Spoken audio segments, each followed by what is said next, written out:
Good morning students. तैयारी जवाहर नवोदय विद्यालय की इस वीडियो में आपका स्वागत है। इस वीडियो में हम महत्तम समापवर्तक और लघुत्तम समापवर्तक से संबंधित अंतिम प्रश्न लेकर आए हैं कि इस प्रकार के प्रश्न जवाहर नवोदय विद्यालय की प्रवेश परीक्षा में आ सकते हैं। देखिए कैसे हम इनको हल करेंगे। संख्याओं 14 और 18 का महत्तम समापवर्तक 2 है, इनका एलसीएम क्या होगा।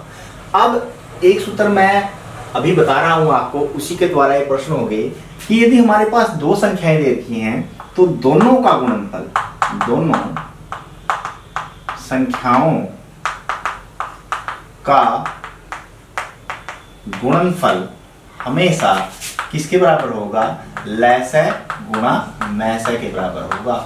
दो संख्याओं की गुणा अर्थात 14 और 18, 14 और 18 को गुणा करेंगे तो वो किसके बराबर आएगा, तो उनके लघुत्तम समापवर्तक गुणा महत्तम कितना है, 2 के बराबर आएगा। ठीक है, अब ये 2 इधर गुणा में है तो इधर आके इसको भाग में ले लेंगे। ठीक है ना, 2 को यदि भाग में लेंगे या ऐसे ना लें इसको, ये 2 गुणा में है तो दोनों तरफ 2 से भाग दे दो, दे दिया। 2 1 2, 2 से 23 14, यहां से 2 कट जाएगा तो यहां से हमारे पास लसय क्या बच जाएगा, इसको गुणा कर ले, 7 × 56, 5 7 1 7 5 12 है, 126 इनका लसय आ गया है।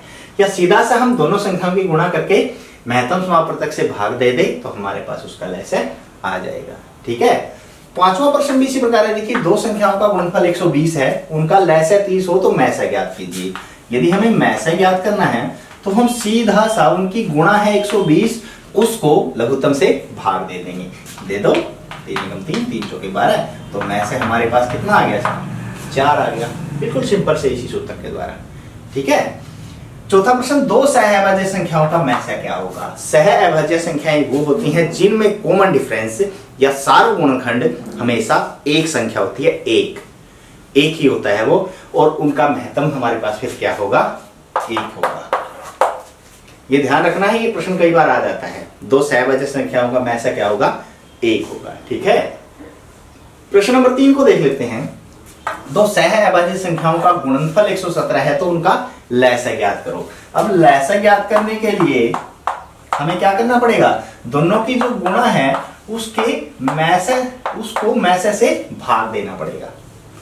यही है ना लसय ज्ञात करने के लिए। अब देखो चौथे प्रश्न में हमने देखा कि दो सहअभाज्य संख्याओं का मैसय क्या होता है, 1 होता है। अभी सहअभाज्य संख्याओं की गुणा दे रखी 117 है और उनका मैसय 1 से भाग देंगे, 117 ही हमारे पास आ गया। ठीक है, अब इससे एक प्रश्न और हमारा निकल के आया है कि दो सहअभाज्य संख्याओं का लसय क्या होता है, उनकी गुणनफल के बराबर होता है, उनके गुणनफल के बराबर होता है। सहअभाज्य संख्याओं का मैसय क्या हो गया, 1, और दो सहअभाज्य संख्याओं का लसय लघुत्तम समापवर्तक उन दोनों संख्याओं की गुणा के बराबर होता है। ठीक है, क्योंकि महत्तम तो 1 होता है हमारे पास। अब दूसरा प्रश्न देख लेते हैं।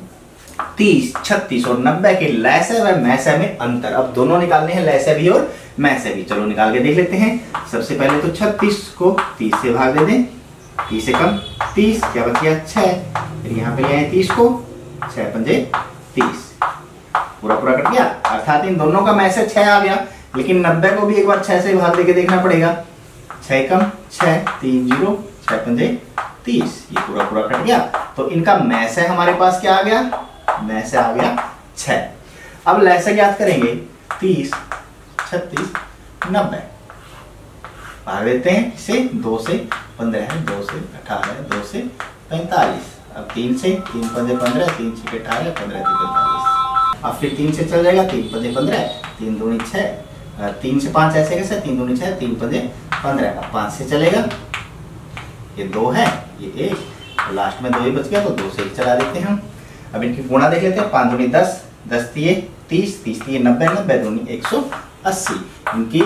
इनका जो लसय हमारे पास आया है वो क्या आया है, 180, और मैसय 6, लसय 180। हमें क्या करना है, इनका अंतर ज्ञात करना है, अर्थात 180 में से 6 को घटा देना है, 176 है जो इसका उत्तर आया है। ठीक है ना, प्रश्न थोड़ा उलझा के दे देगा, प्रश्न को ध्यान से समझना है, उसके बाद करना है। कई बार हम शुरू में ही कोई चीजों को देख के मैसय दे दिया या लसय दे दिया, इनमें से एक निकाल के और उत्तर को लगा देते हैं, उत्तर में वो भी दिया हुआ होता है। ठीक है ना, लेकिन यहाँ अंतर था तो हमने अंतर निकाल लिया है। तो ये अंतिम प्रश्न थे एलसीएम और एचसीएफ से संबंधित। आशा है आपको अच्छे से समझ में आ गए होंगे। अब इसी तरह के और प्रश्न देखने के लिए हमारे साथ बने रहें। तब तक के लिए बाय बाय।